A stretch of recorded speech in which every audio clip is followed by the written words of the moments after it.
So Yu-Gi-Oh! Duel Monsters was a show in which there was a lot to talk about, and so I chose not to cover the movie that was made alongside it. The Pyramid of Light is essentially its own thing, with its plot being completely disconnected from the show, and it doesn't really work within the context of the show either, due to Anubis' backstory. In quite a few ways it can be viewed as filler like Season 4, and does feel the same in terms of how throwaway it is in the grand scheme of things, although as a movie it's easy to completely ignore. The question is, how good is this movie as a standalone thing, or is it just a waste of time? This movie isn't known for being the greatest thing, or is that a bit of an overstatement? The first thing I want to talk about with this film is the censorship, or lack of it, as weird as that is to say. Due to this movie being a theatrical release, it meant that it wasn't bound by the same regulations that the television series was. Notably, this meant that darker subjects such as death could be used, alcohol was allowed to a degree, and even the trading cards didn't need to look terrible as they were allowed to look like the real world cards. This last one was to do with advertising regulations, as despite America's love of advertising things, on television they weren't allowed to subtly sell things to a child audience. Although that was only half of the reason, as there was also Japanese text on the cards, because apparently seeing Japanese text caused problems with American audiences with early dubs. So with these problems removed, the cards in the film are designed just like the real world cards, and it's very refreshing to see them look like that. It really makes them look a lot higher in quality. This lesser censorship really makes the film a bit darker, with there being some horror elements at play, notably the zombies, which are really well drawn and are super creepy, plus there is actual death, this element being introduced right at the beginning with the death of some archaeologists in a tomb. Now the Shadow Realm doesn't feel completely gone due to how the show has presented it, but the threat of death is now there, although not directly addressed. This does make the stakes of the film feel somewhat higher than the show.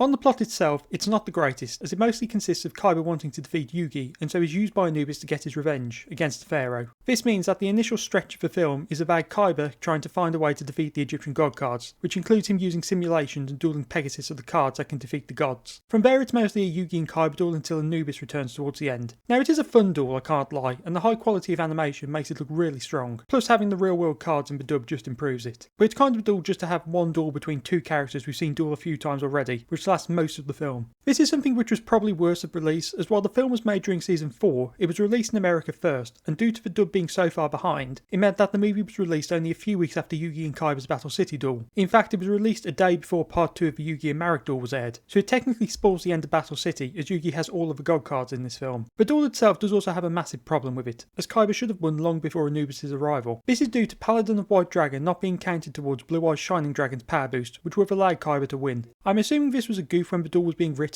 and given the varied logic of their previous duels, it doesn't feel too bad in the grand scheme of things, but once you know about it, it does feel a bit off. So let's talk about the characters, as they are mostly the saving grace of this film. Yugi and Yami feel on point, although there isn't really any development for them. The plot does connect Anubis to Yami's past as someone he defeated. Sadly, it doesn't really mean a lot though, since he lacks his memories, so he's just another villain of the week. One thing which is done well is towards the beginning where Yugi is being harassed by people due to him being the king of games, and so everyone wants to duel him. So this is set up quite well at the beginning, as the movie gives new viewers a little context for essentially a documentary on Yugi's dueling, although it does use footage from the final battle of Season 4, so I wonder how they got that. The people watching who think they could defeat him later confront him at his school, with his friends defending him. Notably we have Taya taking him away, while Joey duels every challenger, referring to himself as the godfather of games. Now that's a clear reference. I think this scene works well for setting up the main quartet, with them all playing some part in the event, while also being very funny. The others don't get much to do in the grand scheme of things though, due to it mostly being a duel. But everyone gets trapped in the Millennium Puzzle and ends up fighting zombies. The best of these is definitely the comedy scenes with Yugi, Joey and Tristan, where they're being chased by zombies, getting in a nice Scooby-Doo reference in the process. Taya only arrives at the end when it becomes a punch up against the zombies, with there being a mix of action and humour which works well. There are of course moments about friendship which is usual for Taya, but the movie doesn't also really have that strong emphasis of them. The quartet are mostly there for humour, and while that's fine, it does feel a bit unsatisfying.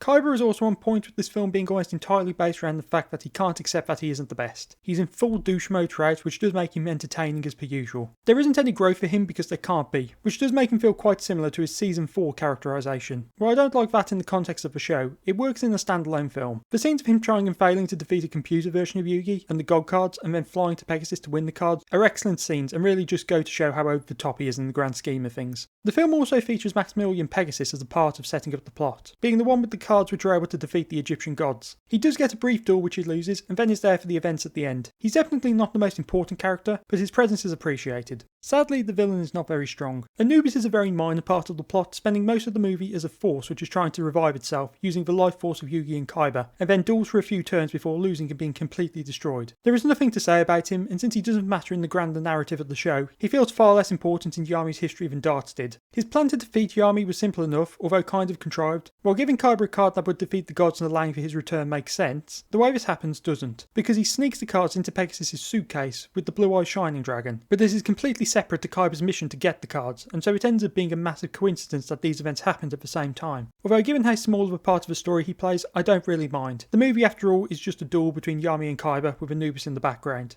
A few other things to discuss, notably the animation, as it's great, a real step up from the show which is to be expected. Combining this with the lack of censorship, which always brings down the quality of the original art, just lets it look amazing even in the dub. The score is strong with 2 pop songs and music videos produced for it, with You're Not Me being absolutely amazing. I'm not at all a fan of the other song, it's really not to my taste, but they are very unique for the franchise, and so I can respect their presence. That's all there really is to say about Pyramid of Light. It's a fun movie which sees the franchise brought to the big screen, but there's not a lot to it. It doesn't matter to the plot of the show, and the villain is a nothing character. There are only 2 duels with one being a few turns, but they're both fun in their own right. Perhaps the choice to have lesser duels was a weakness, as it means the villain doesn't get a chance to do anything, and the plot is just sort of in one place for a long time. But there are also the events in the puzzle going on at the same time, which gives us a bit of comedy while also changing up the setting. As far as the film goes, it's probably the weakest of the 3, and its release date probably hurt it at the time, but it's definitely not the worst of the franchise. And with that, we have reached the end of the Duel Monsters era of the show. This era was quite a rocky one, with the franchise still being in its infancy and the rules of the card game were a mess. But now we're able to move on to the sequels, where things are far more refined, and see if that helps to make the show better or has no real impact. Plus, how will a new show in the franchise with an entirely new cast and setting do? There's certainly a lot of unknowns for this next era of the franchise.